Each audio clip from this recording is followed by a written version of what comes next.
Sebelum melanjutkan, jangan lupa subscribe dulu, terima kasih. Bab 400 Siling muncul. Benar sekali. Generasi muda 9 provinsi jelas tidak terbatas hanya pada Su Zongyu dan Jie Qingming. Dan orang yang dicintai oleh Nona Ziling juga pasti bukan mereka berdua. Melainkan aku, Murong Yu. Tiba-tiba, sesosok-sosok yang membawa pedang kayu ilahi di punggungnya berjalan ke arah pandangan mereka. Orang itu adalah kepala lembah muda lembah Dewa Pedang, Murong Yu. Aku memang orang yang tidak tahu malu, tapi aku belum pernah melihat orang yang tidak tahu malu sepertimu. Setelah mendengar perkataan Murong Yu, Song Qingfeng dan yang lainnya mendengus dingin. Mereka yang memiliki masa lalu yang dalam dengan Murong Yu tentu saja sangat tidak senang padanya dan mereka tidak akan mentolerir Murong Yu yang membual di siang bolong. Apakah kalian merasa gatal dan tidak ingin memukul? Murong Yu dengan jijik menyapukan pandangannya ke empat orang itu dan dia sangat mendominasi. Kau hanya mengandalkan persenjataan elitmu. Jika kau tidak memiliki persenjataan elit, kau mungkin tidak akan bisa mengalahkanku. Tang Yixiu melolong dengan getir. Benar-benar bodoh. Memiliki persenjataan elit juga berarti memiliki keterampilan. Aku punya persenjataan elit tetapi aku tidak diizinkan untuk menggunakannya. Jika kau bisa, dapatkan juga.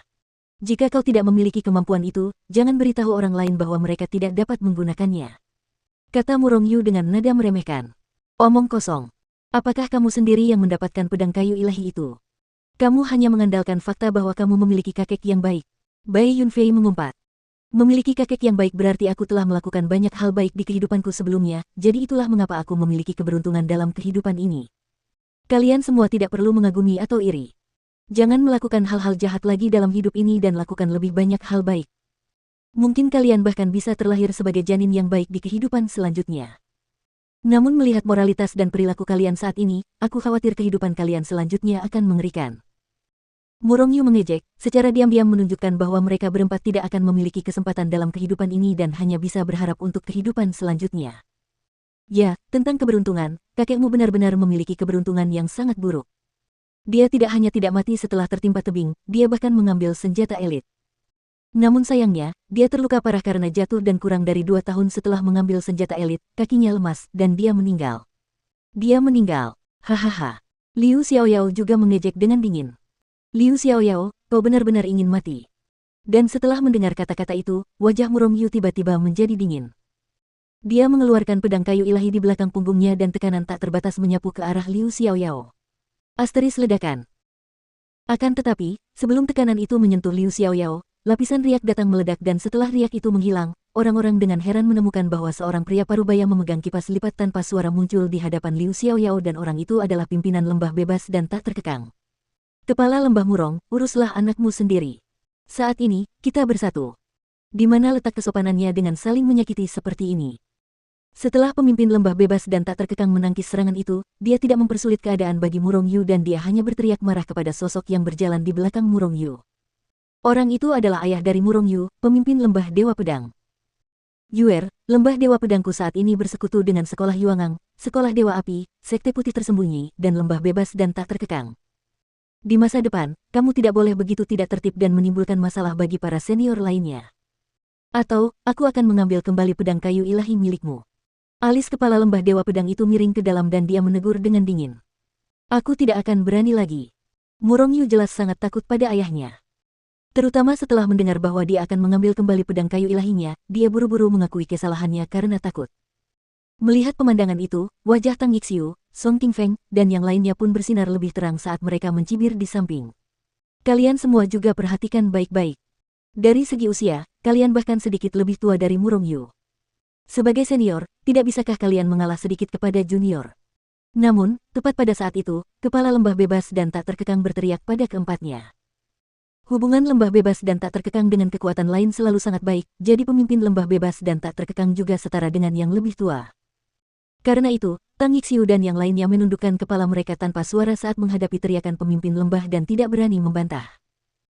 Aku tidak pernah menyangka bahwa lembah pedang dewa yang selama ini tidak menyukai sekolah Yuangang, sekolah Dewa Api, sekte putih tersembunyi, dan lembah bebas dan tak terkekang akan menyerah di hadapan keuntungan. Di antara kerumunan, ketika Su Zongyu melihat pemandangan itu, dia tidak dapat menahan diri untuk tidak mengerutkan kening dan tatapannya berkilauan karena bagi serikat roh dunianya, itu bukanlah situasi yang baik.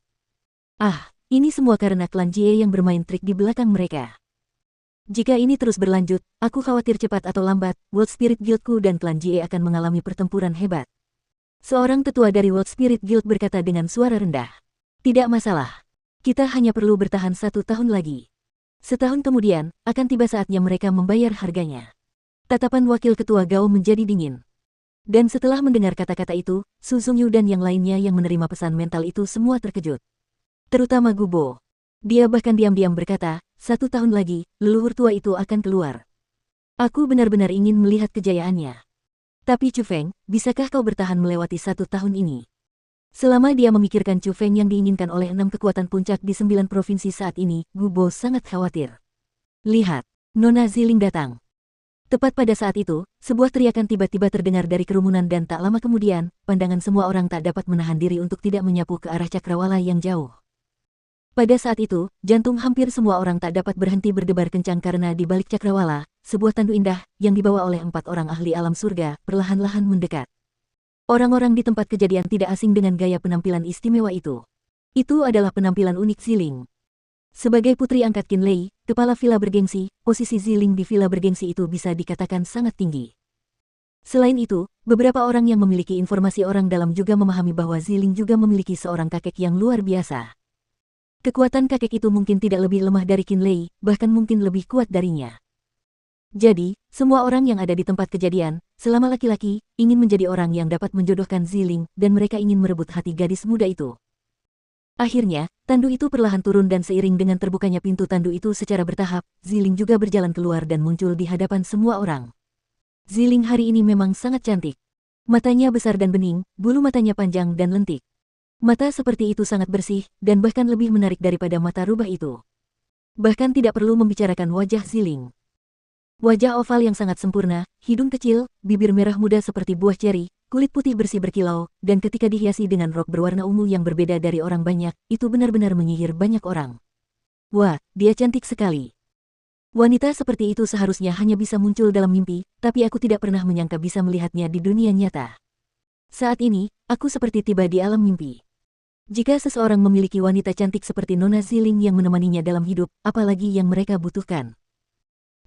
Tapi aku penasaran siapa sebenarnya yang memiliki keberuntungan seperti itu dan dapat mendapatkan hati Nona Ziling. Tidak peduli siapapun orangnya, untuk bisa menikahi wanita cantik seperti Nona Ziling pastilah karena keberuntungan yang diperoleh dari kehidupan sebelumnya dan asap hijau yang mengepul dari makam leluhur. TN, dari Baidu, sebuah pepatah, Feng Shui. Asap hijau berarti gas hijau, dan gas hijau adalah gas keberuntungan. Itu adalah tanda keberuntungan yang sangat baik. Setelah Ziling muncul, banyak teriakan terdengar dan semua orang tertarik dengan penampilan cantik wanita muda itu. Semua orang menantikan orang yang ada di hati Ziling.